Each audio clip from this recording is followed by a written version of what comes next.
Like करें हमारे video को। चलिए देखते हैं आज का वीडियो।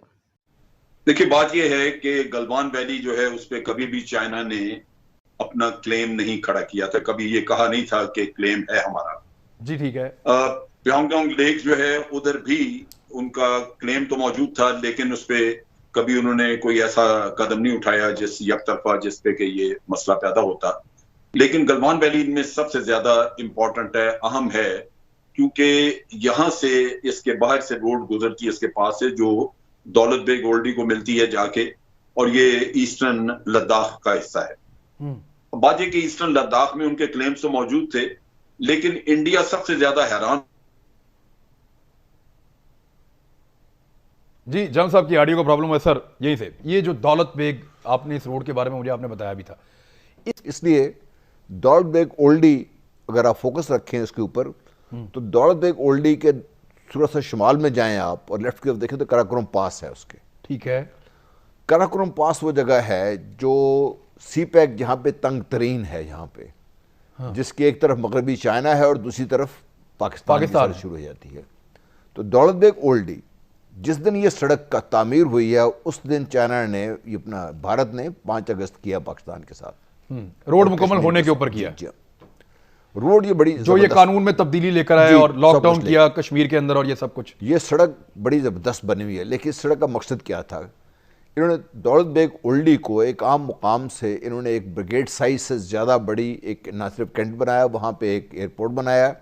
अब यहाँ से ना सिर्फ ये कि अक्साई चिन वगैरह पे हमला किया जा सकता है, कि कैश पे हमला किया जा सकता है, लेकिन ये अपनी हैवी मशीनरी यहाँ पे ला सकते हैं। दूसरी जो खबर जो ये थी कि यहाँ पर वो टेररिस्ट को ट्रेन कर रहा था ताकि ना सिर्फ ये कि कैश को डैमेज किया जाए, सीपैक को डैमेज किया जाए, बल्कि मगरबी चाइना में जहाँ उइगुर मुस्लिम हैं वहाँ पर जिसके पहले ही वहाँ पे अगर अनरेस्ट है उसको हवा दी जाए, ताकि मगरबी चाइना को ब्लॉक करके अगर ये हो जाता है, ये लॉन्ग टर्म की बात करूं, तो चाइना का जो रास्ता है न सिर्फ पाकिस्तान से कट जाएगा बल्कि वस्ती एशिया रियासतों से कट जाएगा, और थोड़ा सा अगर ऊपर नॉर्थ से जाएंगे तो फिर वो रूस के साथ मसाइल बन जाएंगे। तो चाइना के लिए सीपैक बेकार हो जाएगा और पाकिस्तान के लिए भी वो सिर्फ एक सड़क रह जाएगी सारी है। तो ये तो that was the plan from Indian side. जी, that is apparently the plan from the Indian side. ठीक है। और इंडिया ने खुद नहीं किया ये, इंडिया उसमें अकेला नहीं है। इसमें शह देने वाले मोदी, जिसका हम पहले बात कर रहे थे, ट्रंप साहब की हम बात कर रहे थे पहले, ट्रंप साहब भी थे, क्योंकि कल ही बयान आया पोम्पियो का कि अमेरिका अपने दोस्तों को, जिसमें भारत वगैरह वगैरह शामिल है, अकेला नहीं छोड़ेगा, इस वक्त साथ रहेगा इनके। और क्या वो इनको अपनी जंग के लिए ले जाएंगे उस तरफ? उनको अभी तक बात समझ ये नहीं आ रही कि नेपाल में सब कुछ क्यों हुआ। शुमाल मगरबी नेपाल में काला पानी, जहां से भारत रास्ता बना रहा था ऊपर माउंटेन की तरफ, वो क्यों ब्लॉक कर दिया नेपाल ने? और फिर ये है राजनाथ ने उसका 8 मई को इफ्तिताह किया और नेपाल ने उसको ब्लॉक कर दिया उसको। फिर ये कि 5 मई को ये जो आप चिकन नेक की बात कर रहे थे, और आपका मैं वो देख रहा था ब्लॉग उसमें, कि इसमें चाइना ने यहाँ पे क्यों किया, इसलिए करने के लिए क्योंकि अरुणाचल प्रदेश पे चाइना का ऑलरेडी क्लेम है, और अगर ये नेक कट जाती है तो उसके साथ मैं आप ही के लफ्ज दोहरा रहा हूँ, उसके नीचे 7 सिस्टर स्टेट्स हैं जहाँ पे 8 रियासतें हैं इंडिया की, जहाँ पे शोरश है। ठीक है। अगर वो कट जाती हैं तो भारत का क्या बनेगा? रास्ता वही है उनके लिए ये। पहले उन्होंने शुरू किया चिकन नेक की तरफ से, नेपाल ने उनको सीधा रास्ता दिखा दिया, अब लद्दाख में आ गए हैं। तो चाइना ने बैक वक्त 3 मुकामात पर भारत को बता दिया है कि नंबर 1 को तिब्बत में आपने कोई पंगा नहीं लेना। इनकी कोशिश अब तो ले ही नहीं सकते, वो तिब्बत में किधर जाएंगे? चाइना उतर के नीचे आ गया जी, उनके एरिया में घुस गया। दूसरा आपने सुना होगा कि जब ये रिसेंटली जो चाइनीज प्रेसिडेंट है उन्होंने अपने मिलिट्री कमांडर्स को अरेस्ट किया है, उसमें उन्होंने अपने मिलिट्री कमांड को जो हदायत दी हैं, उसमें आखिरी हदायत ये है कि आप तैयार हो जाइए, आपने प्रोटेक्ट करना है चाइनीज सॉवरेनिटी को और चाइना के डेवलपमेंट इंटरेस्ट को। डेवलपमेंट इंटरेस्ट क्या है उनका? 1 बेल्ट 1 रोड, जिसका सीपैक फ्लैगशिप है, और 1 बेल्ट 1 रोड दुनिया का वो वाहिद मंसूबा है जो किसी मुल्क के कॉन्स्टिट्यूशन में है, ये चाइना के कॉन्स्टिट्यूशन में शामिल है ये। ठीक, मैं जरा जनरल साहब से, जनरल साहब ये चिकन नेक जो है, जिसको हम सिलीगुड़ी कॉरिडोर भी कहते हैं, और यहां से नेपाल अगर रास्ता दे चाइना को, और नेपाल के चाइना के साथ आजकल बड़े जबरदस्त ताल्लुकात हैं, इंडिया के साथ खराब भी हो गए हैं काला पानी के डिस्प्यूट की वजह से, और दीगर कुछ डिस्प्यूट है, उनके कॉन्स्टिट्यूशनल मामला भी हैं, तो ये कॉरिडोर तो बहुत बारीक है। आपको कितने चांसेस लगते हैं कि नेपाल जो चाइना है उसको उसकी मिलिट्री लाने की भी इजाजत देगा? हद तक कि नेपाल ने इस एरिया में रोड भी बनाया है, दरचोला टिंकर रोड एक वो इस तरफ बना भी रहा है।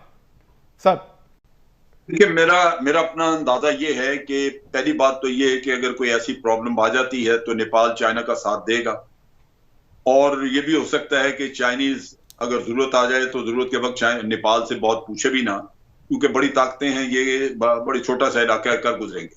मसला यहाँ पे ये है कि इंडिया ने अपना यहाँ पे सिक्योरिटी पैरामीटर बढ़ाने के लिए भूटान के साथ एक एग्रीमेंट किया हुआ है, जहां उन्होंने भूटान को ये कहा है कि आप ये देखिए कि भूटान के कोई रिलेशंस चाइना के साथ ऐसा सच नहीं है, डिप्लोमेटिक रिलेशंस नहीं है, दोनों की एम्बेसीज एक दूसरे के मुल्क में नहीं है। नतीजा ये कि ये सारा उनका काम संभाला हुआ है भारत ने, और भारत ने भूटान को ये उससे जिम्मेदारी एक एग्रीमेंट के तहत दी हुई है कि उनकी टेरिटरी का भी दिफा जो है वो इंडिया करेगा।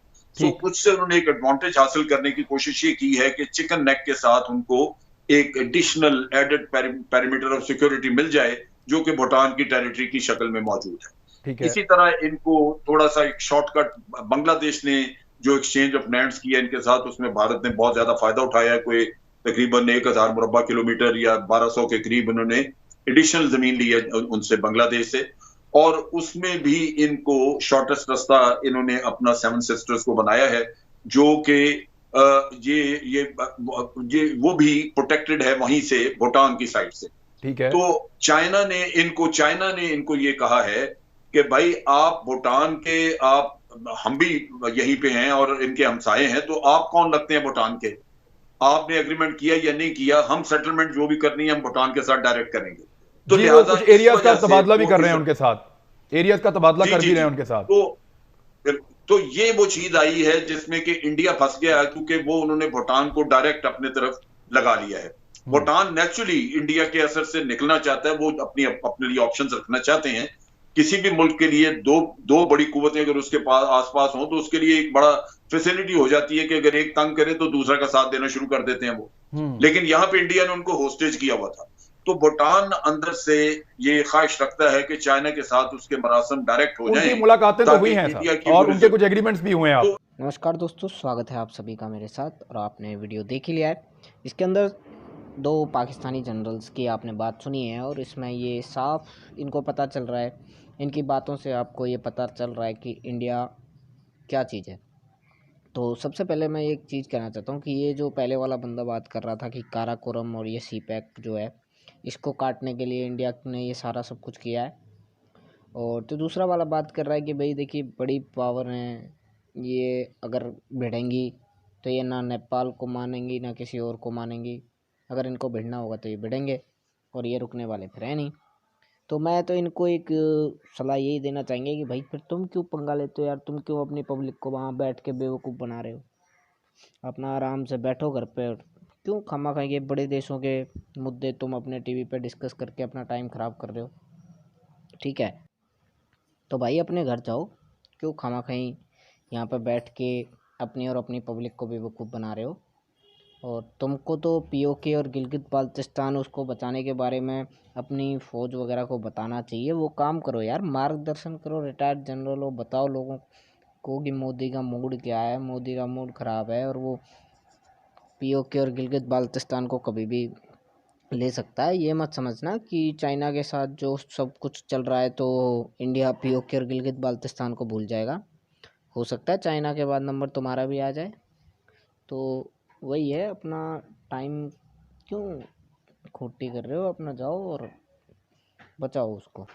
तुम्हारे बस की बात नहीं है कि तुम इंडिया और चाइना जैसे बड़े बड़े देशों के मुद्दे तुम डिस्कस करने लग जाओ यार। ये तो इंडिया और चाइना की बेइज्जती होगी अगर तुम्हारी जैसे एक थर्ड क्लास कंट्री इतने बड़े देशों के मुद्दे डिस्कस करने लग जाती है।